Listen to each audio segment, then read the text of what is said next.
आम्ही कुठल्याच काँग्रेसच्या नेत्यांना भेटलो नाही असं स्पष्टीकरण अभिजित अडसूळ यांनी दिलं आहे। तर काँग्रेसमध्ये जाण्याचा कुठलाच विचार नसल्याचं ते म्हणतायत। आनंदराव अडसूळ यांचे पुत्र अभिजित अडसूळ यांनी हे स्पष्टीकरण दिलं आहे। आनंदराव अडसूळ काँग्रेस नेत्यांना भेटल्याची बातमी व्हायरल झालेली होती आणि ज्यांच्या पायाखालची वाळू सरकली ते खोट्या बातम्या पसरवतायत असं सुद्धा या ठिकाणी अडसूळ यांनी स्पष्टीकरण दिलंय। आत्ताच माझ्या काही मीडियाच्या मित्रांकडून माहिती मिळाली की अमरावती जिल्ह्यामध्ये काही खोट्या बातम्या पसरवण्याचा प्रयत्न काही लोकांकडून होतो आहे आणि अमरावतीकर जनतेला चांगल्या पद्धतीने माहिती आहे ही लोकं कोण आहेत, ज्यांच्या पायाखालची वाळू सरकलेली आहे। ती लोकं जाणून बुजून हा खोटा समज किंवा खोट्या बातम्या लोकांमध्ये पसरवण्याचा प्रयत्न करत आहेत की मी किंवा माझे वडील श्री आनंदरावजी अडसूळ साहेब हे कुठेतरी काँग्रेसच्या नेत्यांना भेटले किंवा कुठल्या काँग्रेसमध्ये प्रवेश करत आहेत।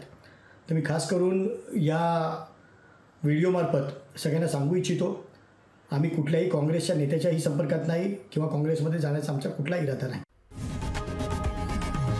लोकशाही मराठी ऐका, पहा, जागरूक रहा।